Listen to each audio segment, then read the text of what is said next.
Well, on one of our last videos, we took you guys shopping with us as we got our windows and our door for our brand new mudroom build. Yes, it's getting to that point of getting that thing built, and I'm super excited about it. But first, let's take you guys through the process of where we are and what we've got to do first before we start building. Yeah, because although we have all the building materials here on site now, you know, there's still numbers to crunch, there's still, you know, lines to line on up, and I guess things to kind of finalize before we start, you know, putting the nails in, because once it's in, it's in. Yes. You know, I mean, you can always go back and fix it, but then that's just more work, right? So.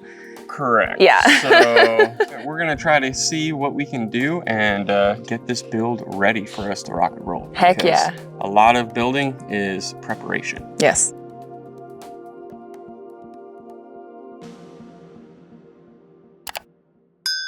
We want to take a quick second to say thank you to today's sponsor, Jackery. They sent us over the Jackery 2000 version 2 solar generator, and this thing is amazing. Check it out. Introducing the Jackery 2000 version 2 solar generator, your effortless solution for home power stability, featuring UPS technology for seamless plug-and-play at-home emergency energy. With the slogan "Instant Power, No Installation," this generator is designed to replace traditional fuel-powered generators, aligning with Jackery's mission of promoting green and sustainable living. The Jackery 2000 version 2 not only prioritizes eco-friendliness but also enhances safety, ensuring users have a reliable and safe power source during outages. Unlike fuel generators, it offers a cleaner, quieter, and more user-friendly experience, giving you peace of mind by keeping your home powered safely and sustainably during critical moments. Despite its compact size, the Jackery 2000 version 2 solar generator packs a punch with a 2,042 watt-hour capacity and a 2,200 watt output. It's the lightest and smallest LiFePO 4 2K watt-hour backup, offering 2-hour solar charging, quiet operation, and instant 20 ms UPS switching. It's eco-friendly, safe, and reliable for any outage or any adventure that you might want to take power with you. It's suitable for large household appliances such as refrigerators, microwaves, and coffee makers. Designed with a foldable handle and lightweight at 18 kilograms, it provides a reliable home backup power without taking up space, making it ideal for even apartments. Are you ready for the sustainable switch? Make sure to check out the Jackery 2000 version 2 on the official store and stay tuned for big deals. There you guys have it, the Jackery 2000 version 2 solar generator. This thing is a beast, being able to push 2,200 watt surges. That's huge, you guys, and we didn't even push it anywhere close to that today. Not only are they able to push 2,200 watts, you're also able to plug this thing into your wall like you normally would to charge it, and then plug all your appliances that you do not want to lose power to. And this thing, when you have a power outage, will act like a power bank for you and be able to run all those appliances or whatever that you have plugged into it during a power outage. Not only that, it's portable, you guys. You can bring it out into the wilderness and use a lot of power. If you are working on some ranches and whatnot and you need some power, this thing is the thing that you need to be able to take out that gas generator and utilize this. Really, really nice. I love this product right here. I thoroughly stand by Jackery, you guys. And I think you guys would really like to check it out. If you want to get one for yourself, definitely check out the link in the description down below. Definitely check out the promo code as well to save yourself a little bit on that. But these things are amazing, you guys. Thank you again so much, Jackery, for sponsoring today's video. Let's get back at it. So first and foremost, you guys are probably like wondering, how do you guys know what windows to get, what to do, and all that other stuff like that? A lot of it comes down to drawing out. So this is the original plan, basically, for the mudroom. And you can see that I had another stairway set right over here. And I didn't know which way Mel wanted the stairs to be, one way or the other, this way, that way. And we decided to have it right over here, which is why the stoop is right there. Now you can also see in the original drawing, there was a lot of windows right there. Yeah. But what happened is we went to the store and we saw how much all of those windows are, and we decided we were gonna scale it back a little bit. We're still gonna get the same feeling and the same vibe for it all, but we decided to go with bigger windows and I guess less of them, and that's what we're gonna end up with now. So I went back to the drawing board, and before I got to this final one, I had to be like, okay, what's my measurements of what is currently here? Yeah, this space. What can we actually fit in this space? So I got two here. This is the front, okay? And I was able to figure out exactly what space do I need, because I want a 36-inch door here, and what is left over here. Well, I come to find that, you know, I'm gonna be having extra space in between, because you need to have king studs as well as like cripples and all these other things, and spacing for trims and all that, right? So I try to make it to where I have a little bit of wiggle room, and 3 feet was perfect, to where I just had 3-foot windows, 3-foot door.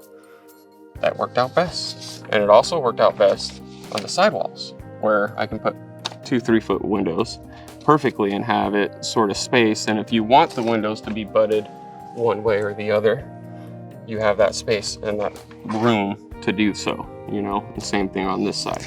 Yeah, so that way on like the part where it's, you know, a little bit more open, we'd be able to put like coat racks, or we'd be able to put something kind of on the wall there, since the walls are going to be essentially windows and this is a mudroom. We got to think of things like the utility of this room. I know I definitely want to store muddy boots in here, and we're definitely going to want places to hang up coats, and kind of like the main entry greeting way. So when you come into the house, you can kick off your shoes and hang up your coats and stuff, assuming it's winter time, right? And then you can make your way inside the house.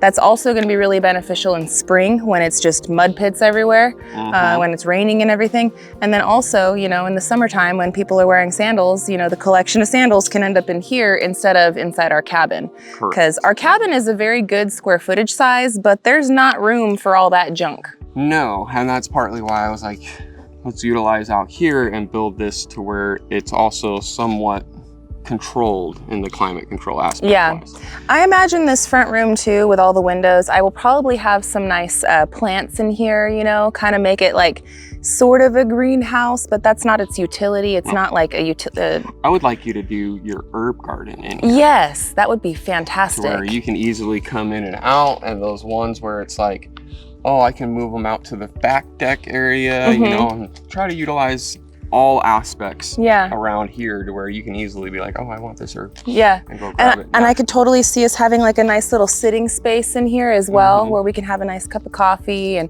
wave to the neighbors. Hi, Country Road Cure. Yeah. You know what I mean? 100%, 100%. It would be a nice little spot where we can, you know, chit chat. Rox will be out in her garden. I could be in here, you know. But that gave me to where I can do that drawing right there. Yes, look at that one.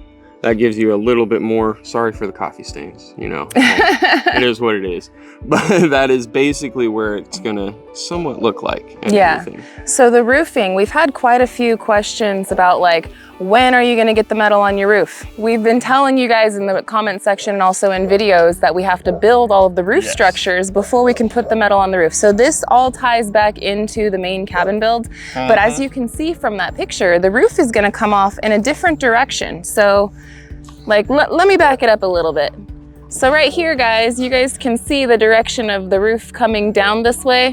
When you're looking at it forward, it's gonna have more of that pitch like that. Yes. If that makes sense at all. And not only that, but it's gonna come out all the way out to the line of this stoop and the deck. So all of under here is going to be undercover as well. Yeah.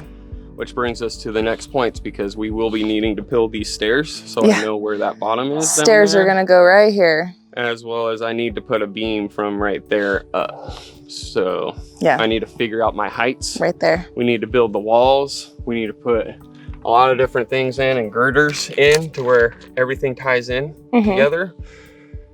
And then it'll be roof time.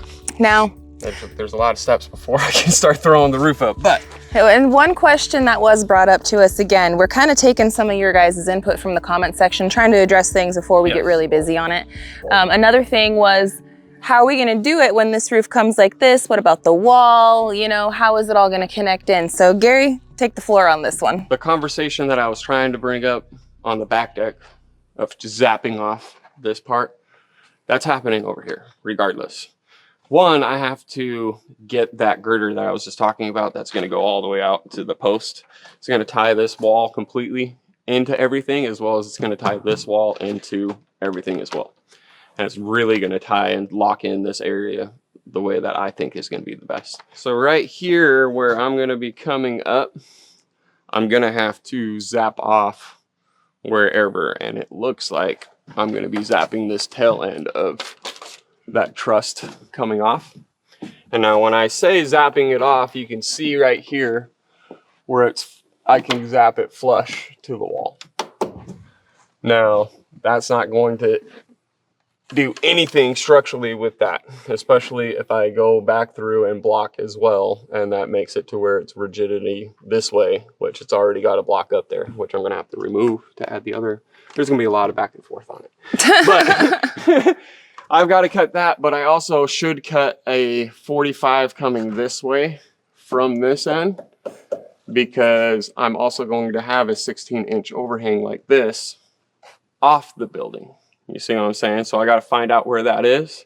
And then I'm just going to go 45 coming up from it, because I'll probably come back a little bit because, you know, I can't grow wood. I'll be a little cautious on this end, but that's where it's going to be a little tricky. And I want to get that girder in and everything else before I start putting in everything else, if that makes any sense. Okay, so like this part right here that's already going down, he's pretty much going to leave it alone. He's going to come in like this, zap in at an angle, take it all the way over until this side, and then he's going to do basically what he did over there over here. So this part of the eave is going to remain and pretty much not get messed with at all. Still tie in around the corner, all good there. It's just basically going to be like where that line is up, and then this chunk is going to just get removed. So that way we can keep going up with the wall to the spot that we want. That, but so I can put, and I'm going to have to chop back a little just so I can put my 6x in there. That's going to go all the way across. That one's going to be interesting. I'm not going to lie. This is where I was like, that's going to be a little interesting. But at the same time, we just did the 45 that way going, you know, out. Yeah. And this one is going in, which that's the more common aspect. Or if you do go out, then you have another coming off. Yeah. Making a hip. So it should go pretty easily. I've done a lot of research and it should go pretty smoothly. Please, should. But today it's a lot of trying to figure out everything else like that. So like we've got to get the measurement exactly to where I'm coming up to the bottom, or the bottom of the top plate right here. And I'm going to be mimicking the exact same wall height and everything that's inside the house going all the way across, to where when I do double plate and come in this way and tie this wall into here and sit my 6x on top of it, I now have a nice flat surface to where I can do all that. I can't be exactly certain how that's going to go, but you'll see it on another video, that's for sure. But today the biggest thing is trying to figure out that spacing. And this is where Melanie's going to have a little bit of a harder time, because she's not seeing it up. You're going to be seeing it on the ground. So I'm hoping that we can make it look like this and be simple with it. We're going to find out. This is a literal living nightmare for the visual learners like myself, who have to imagine, right? Imagination. Because Gary's gonna ask me, where do I want this exactly? And where do I want that exactly? And without actually being able to see it, like physical in the space, my brain doesn't work that way entirely. He has his like brain things, I have my brain things, and my brain thing sometimes tells me I can't make a decision unless I can see it lined up. Get that lined up. And it drives him absolutely crazy because I'm indecisive sometimes, or sometimes I feel like I'm super decisive and then like I'm not, and then I change my mind, but. Okay, so, all right, well I figured out that my numbers that I have right here are off a little bit. Oh yay. So I'm trying to get the door close to dead center on the stoop. On the stoop. Okay. Now, I'm not big enough. I'm gonna have to move Do you want the door to hug this side as close as possible? Yes. Okay. Because the door's opening this way towards me, right? Yes. So let's do that. Let me just hug it and not worry about dead center. How about that? How about that? How about that? How about that? That might help you out there. Yeah, because So the door's then- gonna swing this way, like Yeah. coming in. So then at that point, let me measure my king stud here, and because we need room for trim in here. So 5.5 is going to be the king, and let's do another 1.5, and that will be the cripple. C. Okay. Now I need, for a 36-inch door, I need 38 inches for my rough opening. That's fairly close, I mean, and we're gonna have another 10 inches, 10.5 inches, because we'll have a top landing to that. Mm-hmm. So that actually works out pretty nice, to be quite honest. So mark out my cripples and all the kings so I know where I'm at. There you go. King, cripple. There's your door. So we got that figured out. Over here. Did I measure these out? I did not. There's the wall that way. 5.5 inches. Okay. Now I got my walls somewhat figured out where we want it, right? Now in here I can just figure out what is the middle, and I can center that middle window exactly dead center. That would be the best. See what I'm saying? Yes. 5.5 inches, and I'm gonna have to come all the way over to the cripple. I'm not gonna want to go to the inner or to the other side. We're gonna go to the cripple. You on that? Yep, I'm on it. So that's 130 and call you 3/8. 130 and 3/8. Half of 130 is what is that? 50 plus 15, 65, and 3/8, 65, 1/8, 1/8. There you go, right there. You're dead center. Okay. Now we got 3-foot windows. So if I come over here, mark there. Let's come over here. There's that foot, and then here's this right here. Triple check. That should be 3 foot. Yep, 3 foot. Perfection. Let's do 1.5 right here. Let's do there. Let's do 1.5. Let's do there. Okay, C. Okay, C. So now that I've got those, hold that there. Let me go to C here. We're at 47.25. Half of 47 is going to be 23.5. So 23 and 5/8. 23 and 5/8. I'm hoping this levels out right here. I might have to slam it one way or the other. 2 and 6. Where are you at? 6 right there. No, I will be able to do it. That's what I was hoping. 4 is right here. Well, I guess this is the tall tale sign right here. 1.5. Oh, that is close. Nope, I'm not gonna be able to do it on that. So right now, what is going on to try to get this to be dead center? So I'm not gonna be able to, so I can move it that way. You know what I mean? Okay. So what I'm gonna do is this. So this is where we're running into trying to figure out exactly how we want to lay it out. So right here is the trim, right? The king stud is probably right about right here. I can make it be about this much of a trim window if I try to utilize 1 king. See what I'm saying? Okay. Ideally, I would want to put 2 kings there and having that to where it's a thicker trim, just a bit. You see what I'm saying? Are you cool with that? Yes, I think a thicker trim would be nicer, actually. All right. So we're on the same wavelength, cool, baby. Cool. Same wavelength. I'm with you on that. So what we're gonna do here is we're gonna go with another king right next to this king. So we'll have a double king stud that will actually beef it up quite a bit too. Nice and beefy. So I like that. So that is trash, king, C. Go like this to the C, because it's the rough opening that we're trying to get to.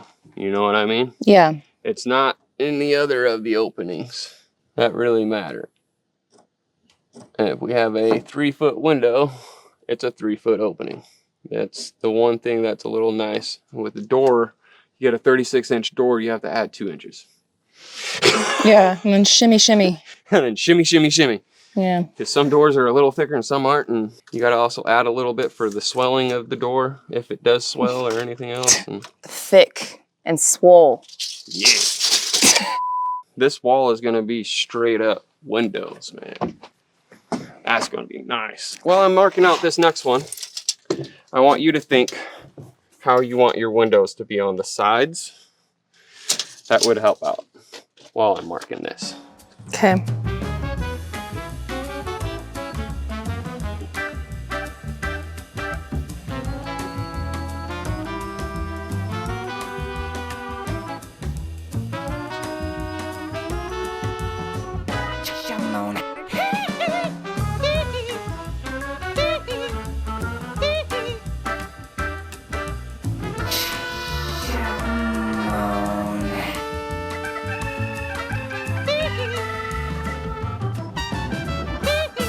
So I have to shift it all down this way.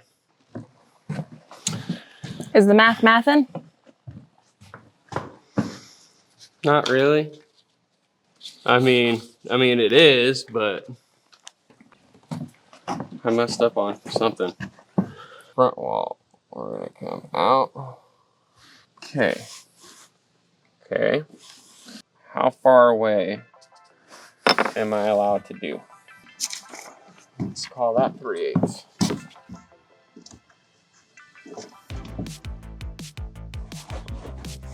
An inch and a half over there. 5/8. All right. So that means I can do this with KC 3 foot. 3 foot. All right.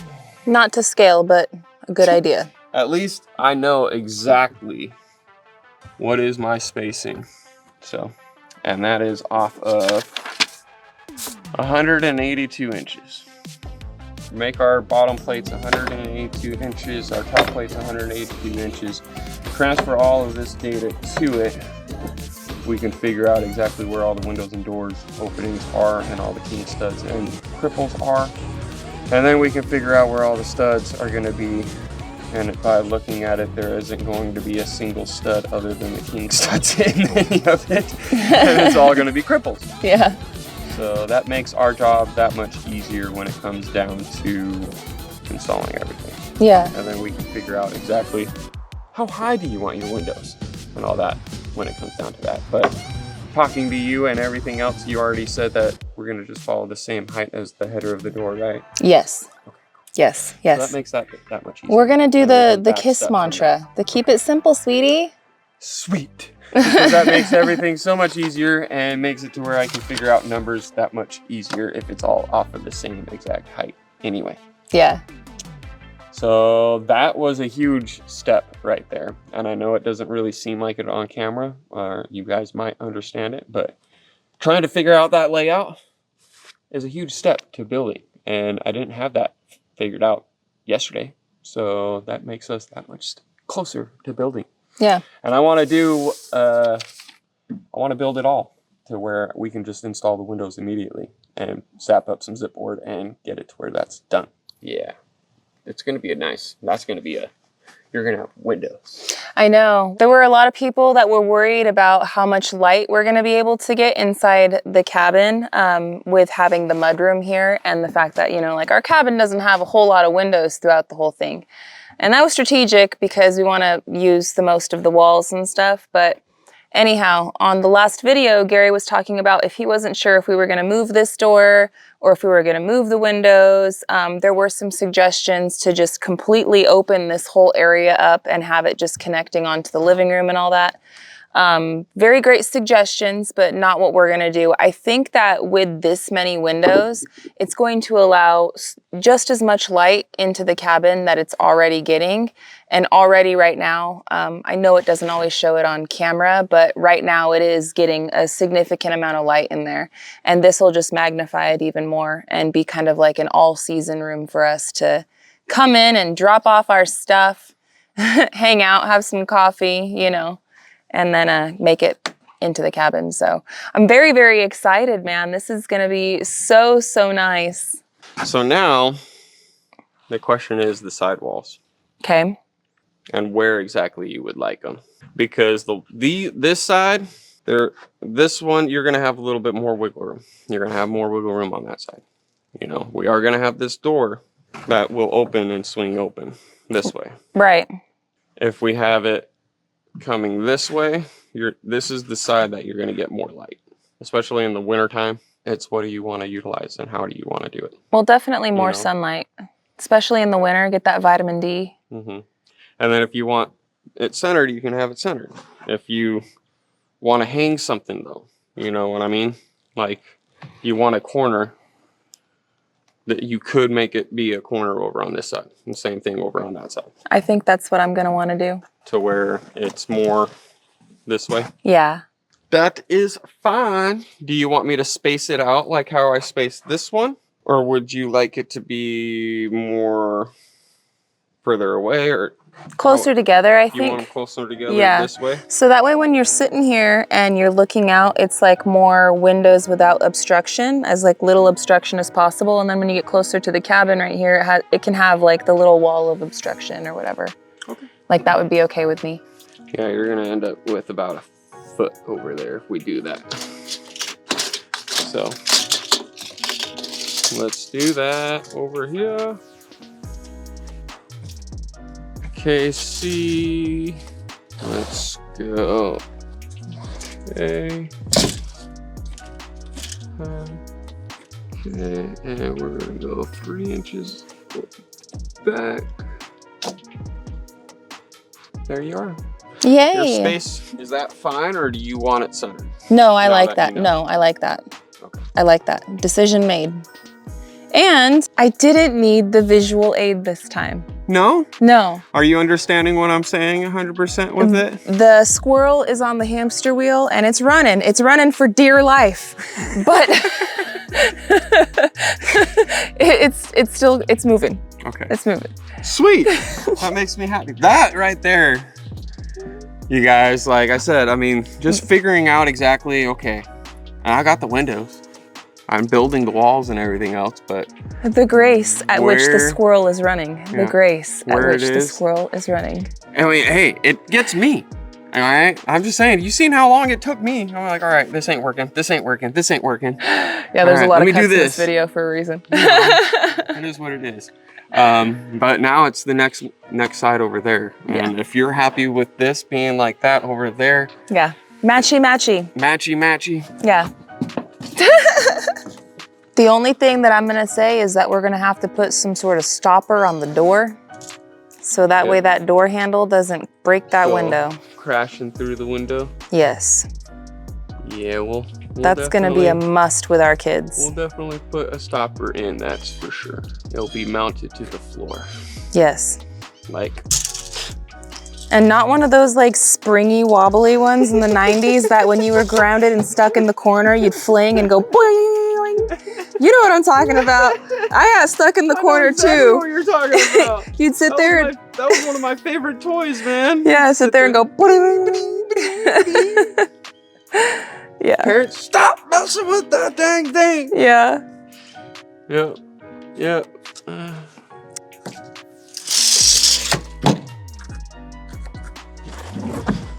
Okay. Sweet. There's that, there's that. Did I mark these? I did mark that. Sweet. All marked out. That's awesome. All right. That should butt up really nice and really quick to that. We'll be able to flow it down. Nice.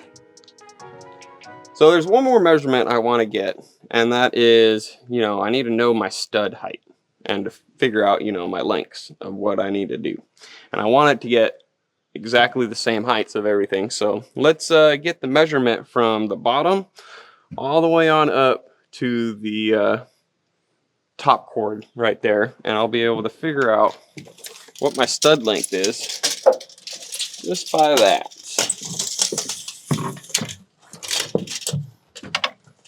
Let's just go up to that guy. We are looking at 97 and 5/8. Write that down. 97 and 5/8 to double top plate. It should be the same size. You know how that goes, right? Yeah, I do. That's 97 and a half. All right. Let's make our studs. 93 inches. All right, so we've got the stud lengths. That should be pretty quick and easy on that aspect, because that's pretty much the king studs. Yeah, there's not really any other studs, really. There's no studs, really. So we're gonna have to figure out all the other measurements and the cripples and everything once we actually get things built. That really that amazes me. I think that just like in my mind, I'm like, dude, this isn't gonna take long to build. We should be able to get it knocked out pretty quick. All right, Gary, so I'm gonna say it before they start typing it. When are you gonna build this? Enough talk, quit talking, get back to work. All talk, no show. When, Gary? When? If you guys want to know when and stay in the know of what's going on and everything else, definitely check out Real Talk. If you guys haven't seen any of the videos that we've been posting about the mudroom build, check out the other videos. Real Talk with SLR, shameless plug over there. SLR over there. That's our second channel, friends. We post over there almost daily. And so keep you guys informed of what's going on and when everything is going to be happening and everything like that. Yeah. But I hope you guys enjoyed this video about what's going on with the mudroom and how are we building it and what is going on and what the process really is. Because yeah, I had a feeling that there was going to be a lot of king studs and maybe a stud here and there, but now I'm looking at it, there's not really any studs in there. It's all king studs. So it's gonna go by pretty quick. And we are super excited to get rolling on this here really soon, friends. I wanna thank you guys so much for hanging out with us today and watching today's episode. Make sure to check out the links down in the description below, pinned comment section, and also go check out the side channel, Real Talk with SLR. We've been posting over there a bit more lately. You'll know when a lot more. Yeah, it's just been a little bit easier for us than, all the edited stuff that comes over here on Simple Life. But we appreciate you guys for loving on us over here, for loving on us over there, for being a part of our journey, and I guess sticking through to watch how the method to the madness unfolds itself. But we appreciate you guys, and thank you so much for hanging out and watching today's episode. Mudroom builds coming up soon. So yes. Until the next one, friends, we love y'all, and we hope you have a good one. And we'll catch you on the next one. Bye, you guys. Later.